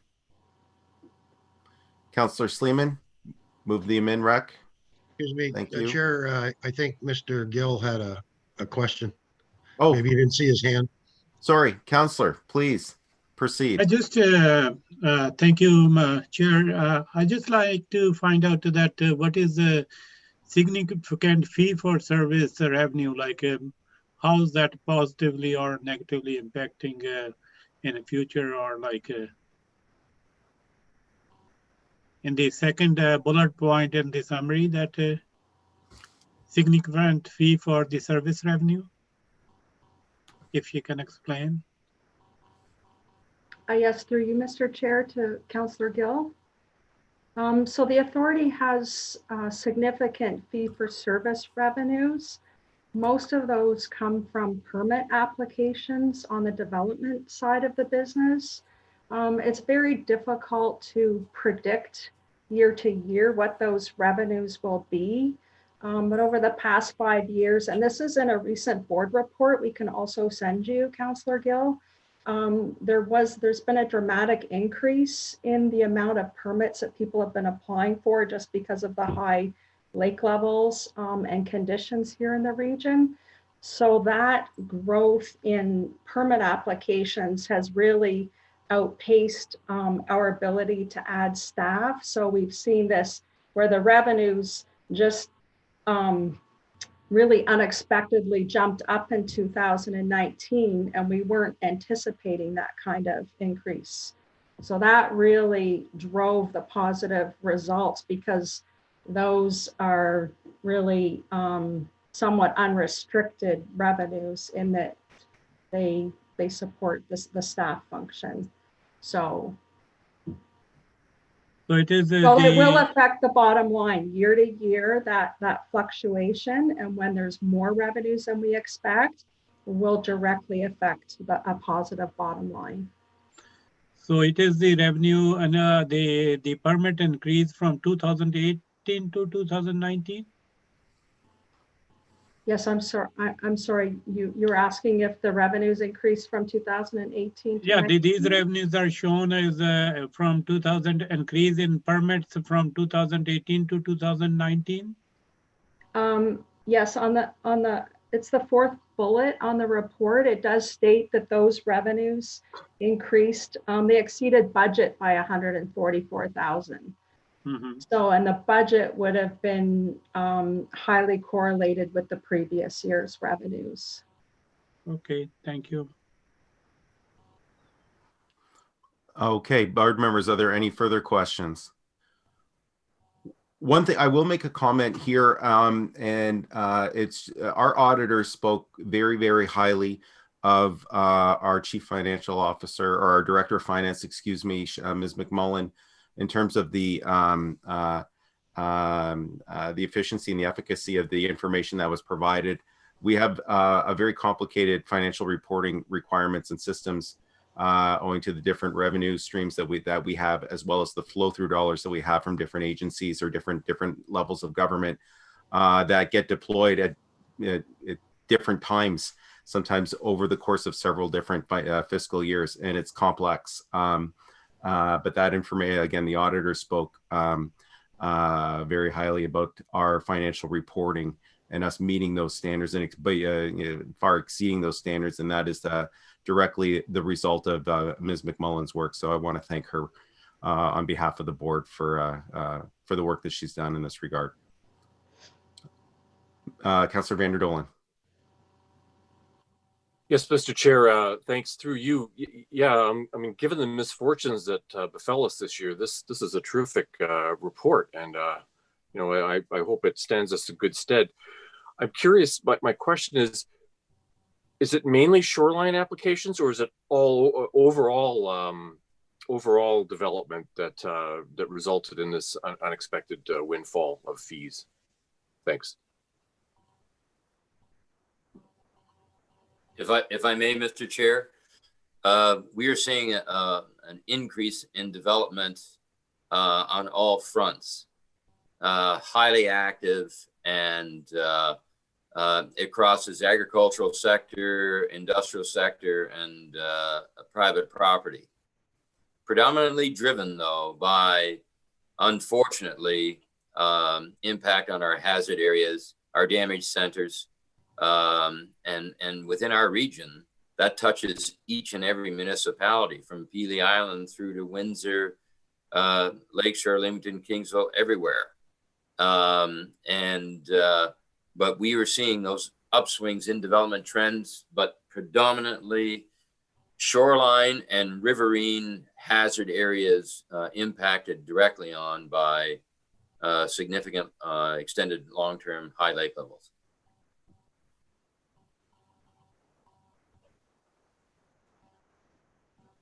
Ms. McMullen?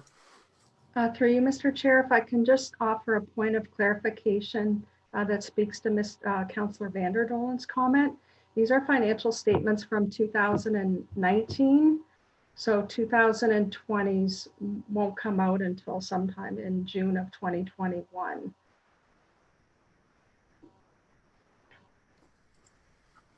Thank you, Ms. McMullen. I know Councillor Carrick had a question. I don't see it on my screen right now, Councillor, but I hope he didn't get disconnected. Maybe he did, unfortunately. Okay. Are there any other questions, board members?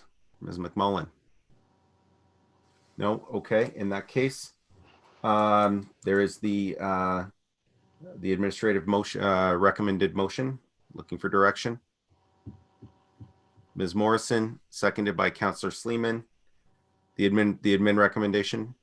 Yes. Any opposition? Seeing none, that passes. Thank you. Okay, BD 4120, draft ERCA 2021 fee schedule. Mr. Burney is available to respond to questions. Board members, any questions on the fee schedule? Deputy Mayor Verbeke. Yes, worthy chair. I guess page 102, the last one with the input review clearances and other drainage proposals. Why the $350 increase?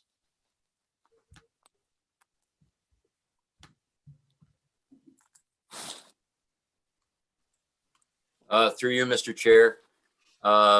There is no increase, only a clarification for staff to apply the fee correctly to the submission coming in. Certain submissions were coming in and it was not clarified in the formerly identified fee schedule where multi-culverts or multi instruments were coming in. And staff were going to the low fee because it wasn't adequately clarified to match what had been approved for multi-culvert installation and or multi-activity within the drainage applications. So it's simply a clarification. Or cost of recovery? Yeah, for cost recovery. Thank you very much. Thank you, Deputy Mayor Verbeke. Any other questions for Mr. Burney on BD 4120? Seeing none, there is the admin recommendation to approve. Mr. Chair, Member Courtney has a question. Oh, Councillor Courtney, please. Thank you. Just a quick one. I noticed the seasonal camping, specifically, I mean, Holiday Beach. I see an increase, $150 for 2021 with a recommendation of $200 more for 2022. I guess, are these sites highly coveted and in high demand? Is there like 150 more and then 200 a day after that? What's the justification for those increases, or are we losing money on these seasonal sites? Through you, Chair, I can direct that to Mr. Money to answer. Hey, Chair, and thank you for the question. It's appreciated. Ultimately, yes, the Holiday Beach is full and has a waiting list, typically of anywhere from 10 to 15 people in any given season to use the facility. So that is part of the reason associated with it. Is there's a very strong demand from the public to come in and stay at this particular facility. The other issue is that the Conservation Authority has not been nearly as aggressive as other seasonal campgrounds, increasing fees in general. Across the board, we are probably the lowest cost campground in all of Windsor, Essex. So we're making strides to change that and catch up to the private sector competitors that are charging somewhere, in some cases, over $3,000 per campsite, or we're only around the $2,000 range. Okay, perfect. So that's what I was going to ask. Is we're using comparators, so we're not going to put ourselves out of the ballpark. And if it's in high demand and we got a list of people that want to get in, that's good. But you don't want to appear to be money grabbing either. You know what I mean? So if it's justified with comparables, that's all I was looking for. Thank you. Okay, thank you. Thank you, Councillor. Other questions, board members? Going to try to do a good scan this time before I try to move on. Okay, I think we've exhausted the questions. So looking for direction. Deputy Mayor Verbeke, move the recommendation, seconded by Councillor Bowman. Anyone opposed? Seeing none, thank you. BD 4220, review and update to regional stormwater management guidelines. Mr. Bryant, you're going to give us a bit of a presentation here. please proceed. Thank you. Thank you. Through you, Chair. Can you maybe give me a nod? You can hear me okay. My internet's rough sometimes. So, okay, thank you. Through you, Chair, I'll try to keep this as brief as possible. I know there's a lot of technical information that can be piled in there. So generally, the report gives some background about how we develop the standards manual, excuse me, and how we basically sit today with its use. We've been using it for about 2 years now. It's been fairly successful, I'd say, in improving the quality of our stormwater submissions. It's been helping streamline some of our reviews with respect to that. These standards, though, we anticipated some challenges, and as expected, we did receive some of those challenges. They're outlined in the report that we have those challenges in front of us, largely with some of the consultants, some of the different processes that we're dealing with. Excuse me, some of the methodologies, different assumptions.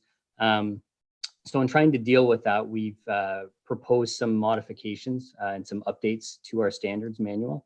The modifications are primarily around clarifying intent with respect to language, the methodologies, the assumptions, and the idea there is to help further streamline these approvals with our office and as well as with the municipalities, because they are also using this. These modifications were circulated to the municipal partners that were originally involved in developing these standards. So far, we have received some responses from them. They're generally very favorable of the proposed modifications. So what we're looking at doing is furthering those discussions. There's some fine tuning that we want to do to make sure that we're on the same page and maintaining some consistency across the region. So really before you, what you have is a recommendation for us to further those discussions with the partnering municipalities, finalize those changes, and then what we would do is bring an updated stormwater management manual to the board for review and approval early in the new year. So I'm happy to answer any questions that board members may have with respect to this. Okay, thank you, Mr. Bryant. Board members, any questions? So I did have one, Mr. Bryant, specifically with the point 3 with respect to infills and sort of the concerns that you raised there. A lot of times the way that infill development is characterized to me is a great opportunity to leverage existing infrastructure and allow for development to proceed without having to make some of those investments. I'm not sure if the concern raised in 3 sort of flies in the face of whether or not, or looks at whether or not, or is contemplating whether or not we need to consider more thoroughly whether or not a particular type of investment or development that we look at as infill would require some additional infrastructure investments in order for it to be a sustainable investment. Thank you through you, Chair, and to answer the question. Actually, that point is really looking at a way to relax, for lack of a better term, the standards that would be applied to an infill development, having an understanding of the challenges that you just mentioned, and that there might be existing servicing within those areas. And in doing so, what we would do is, with us and the municipality, agree on a set of reasonable parameters and expectations of what we would want to see to make sure that even while we are quote unquote relaxing the standard, we're not relaxing to the point of causing any adverse impacts. So we would bring it back to something that, okay, we can proceed with this sort of development. We know there's no downstream impact with respect to this. It may not hit the mark to a T in terms of what we want to see for Greenfield, but excuse me, it would be an acceptable and reasonable design approach. So that's what we would be looking at doing. I would say to further clarify it, the challenge with respect to that is agreeing on what is an infill. There's obvious sites of what an infill is, and then there's ones that may not be so clear. And so long as the municipal administration and ERCA administration agrees on that at the early stages of development, that's the key. Okay, so I was thinking about it and then it's opposite. Thanks for clarifying that. Okay, are there any other questions, board members? No, seeing none. Looking for it's a receive and that the work continue. There's an administrative recommendation to Councillor Courtney, seconded by Councillor Desjardins. Any Opposition? Seeing none, thank you. Thank you, Mr. Bryant. Oh, you're up again though, 4320. National Disaster Mitigation Program Project Proposal Application for funding the Turkey Creek project. Mr. Bryant. Available for to answer questions. Any questions on this report? Seeing none, direction please. Councillor Janice, move the recommendation. Seconded, Deputy Mayor Bailey. Any opposition? Thank you. Seeing none. BD 4420, Oak Wilt update. Mr. Money and Mr. Davies once again. Through you, Chairman, I think we lost our forester, but I'll be happy to speak to this very briefly. Ultimately, oak wilt is a very serious disease that does kill pretty much every type of oak tree that you can find in North America. Oak wilt is found in Detroit. It is just on the other side of the Detroit River. So far within Canada, we have no positive confirmed cases.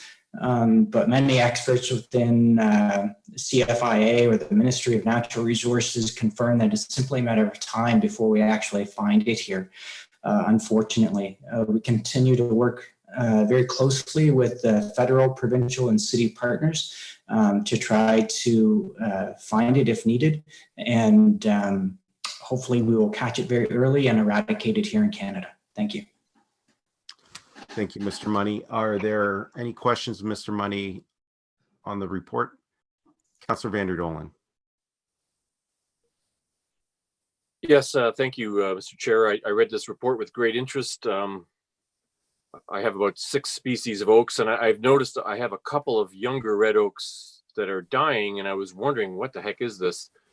I wonder if we could get a better description of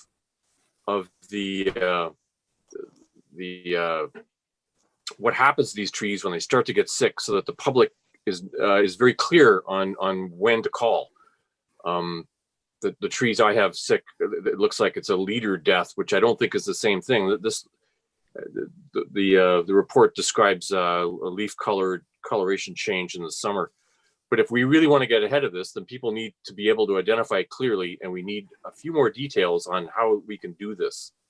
I mean, I believe oaks are probably 20% of our local tree cover. So this is crucial. We don't want to have a repeat of the white elm disaster of the 70s. And it looks like the transmission vector is almost identical, fungus on beetles. So if we could know a little bit better what to look for, then the public could help ERCA head this off. Thanks. Yeah. Thank you for those comments. I appreciate it. Thank you, Councillor. Are there any further questions? Okay, looking for direction. Move the report. Councillor Sleeman, seconded by Councillor Vander Dolen. Okay. Anyone opposed? Seeing none. Okay, thank you. Moving on. BD 4520, flooding and high lake levels. Again, Mr. Bryant is here to respond to questions. Councillor Courtney. Thank you. I just got a quick one. I'm fortunate to live on the lake, and it's awesome. So I get to see all the craziness that comes with it, the high water levels. And fortunately, where I'm at, I'm high. But I've had a lot of beach as of late.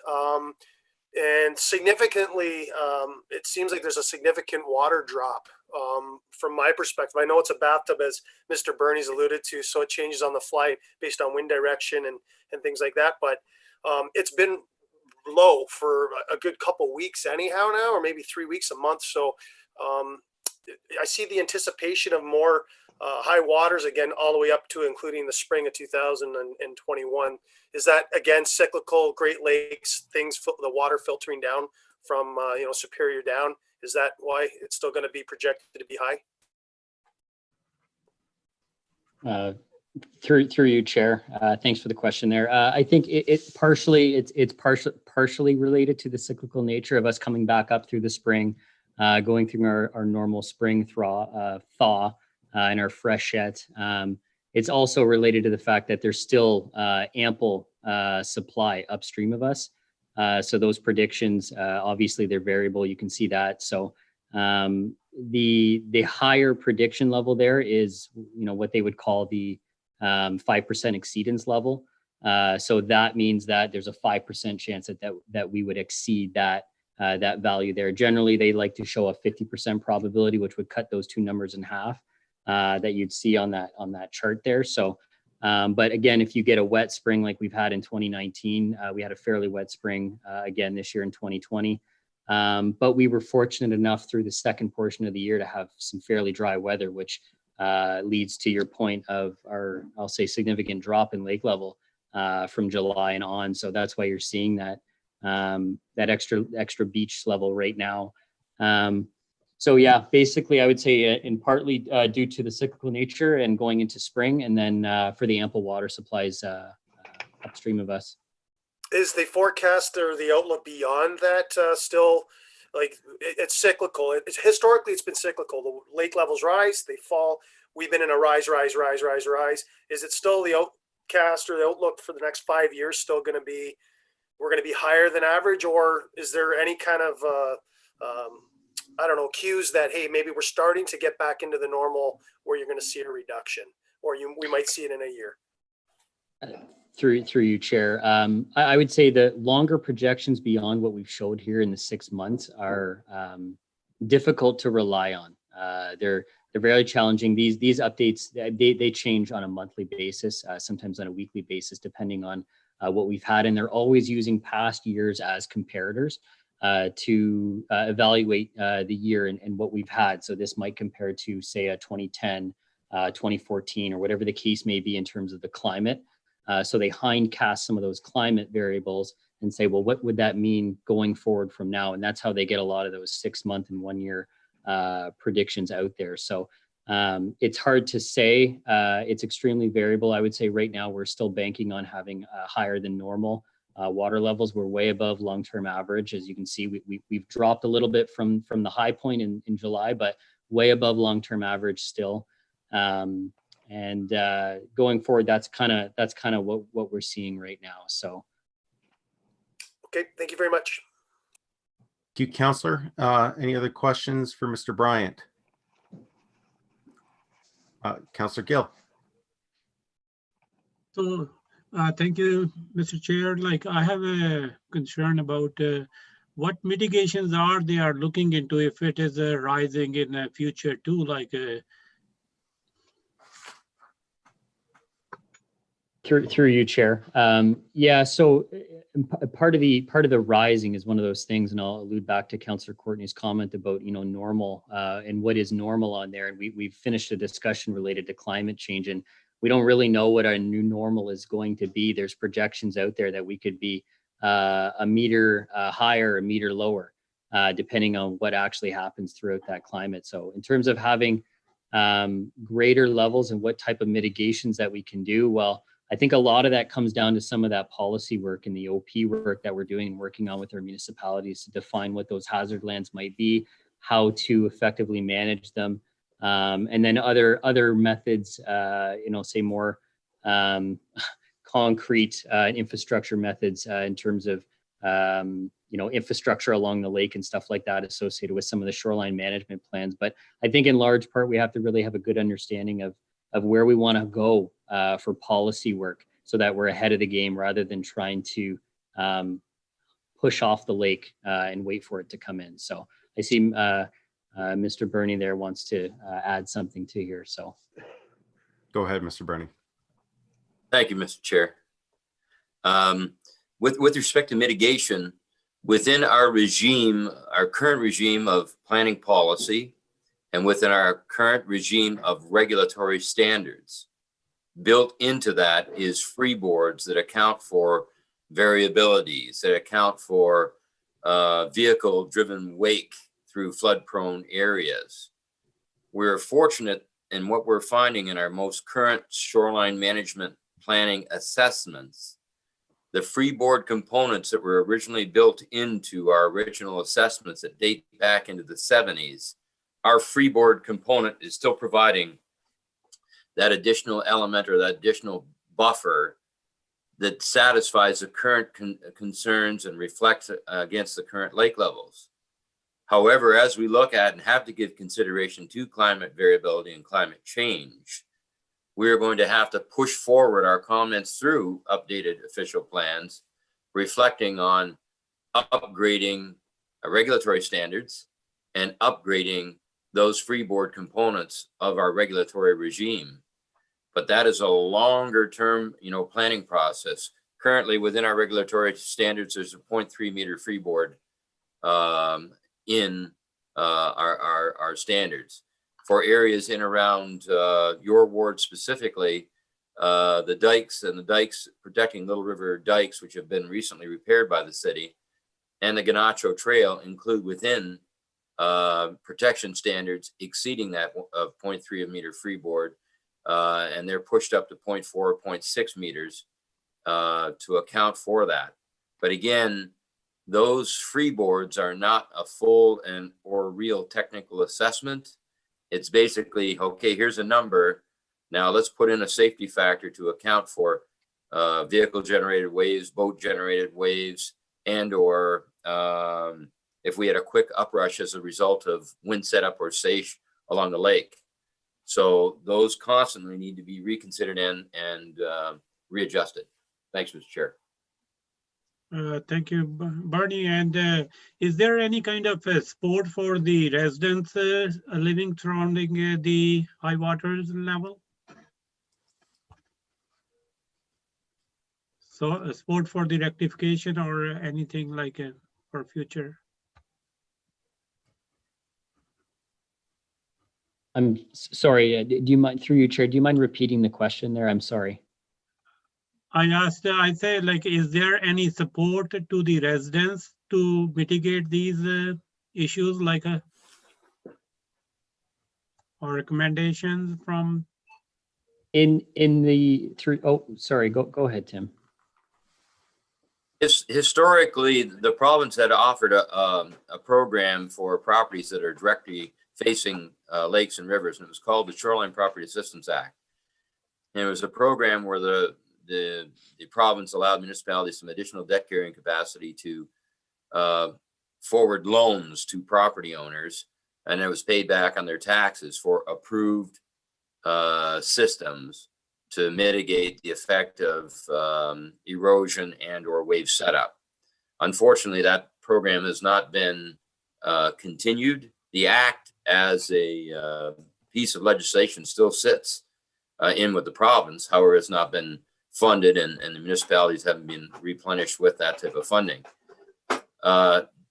Indirect support, the Conservation Authority continues an advisory service to municipalities and to the ratepayers with respect to ideas on flood prevention, ideas on upgrading their systems, ideas on break wall construction, break wall protection, ideas on neighborhood activities to protect their homes. But direct financial support, there is nothing available that we are aware of through provincial and or current federal provisions to private properties.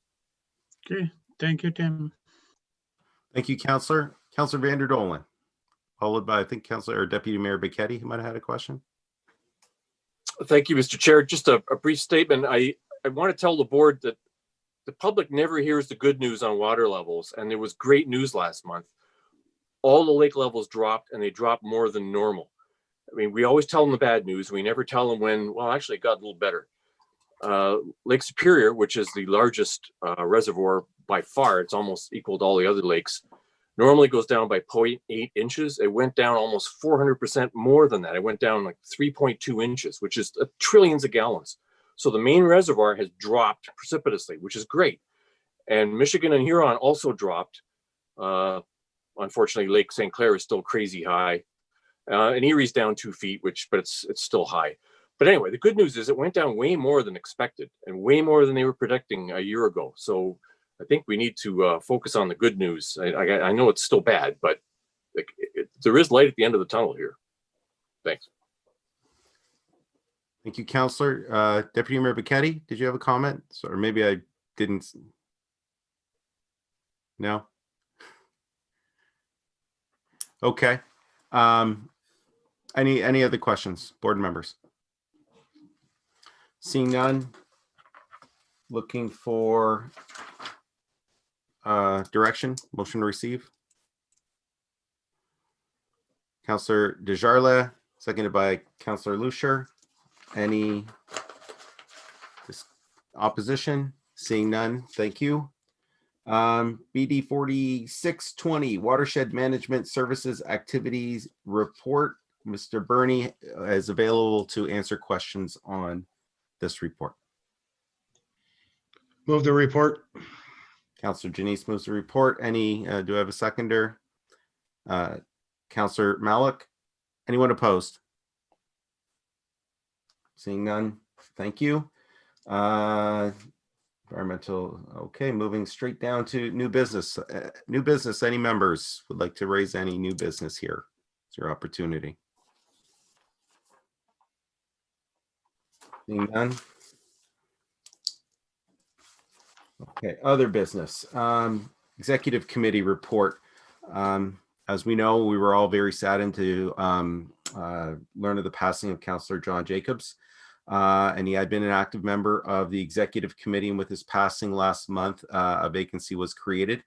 The executive committee had asked board members for an expression of interest. The committee met last evening to discuss this and other ERCA business. We'd like to thank all the members sincerely who offered their expertise and efforts to this committee and to continue the good work that John was doing. The executive committee would like to ask at this time for a motion to add Deputy Mayor Larry Verbicki, excuse me, to the executive committee. Councillor Patterson, thank you. Seconded by Ms. Morrison. Anyone opposed? Thank you. And once again, thank you for all that expressed their interest. It's a tough choice, but and welcome Deputy Mayor Verbicki. Last bit. So the next meeting, before I get to that, this is going to be my last meeting before the AGM as your chair. And I just want to say thank you for your patience as I've kind of, maybe grown into this role to some extent. It's been an honor for me to be able to serve as the chair for this organization and for this agency. And I look forward to continuing to serve ERCA in whatever capacity you determine that I should serve it moving forward. So having said that, our next meeting will be next year on January 21st, and that will be our annual general membership meeting. All that's left is a motion to adjourn. Oh, Deputy Mayor Verbicki. Yeah, thank you, Worthy Chair. I was so excited to see that we're going to be meeting in council chambers too, so that's very nice.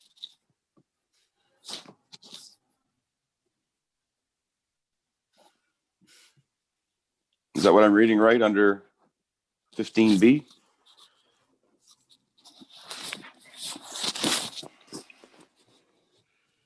Can't hear you, sir. It's off. Your mic, you're muted. Red zone, we're not.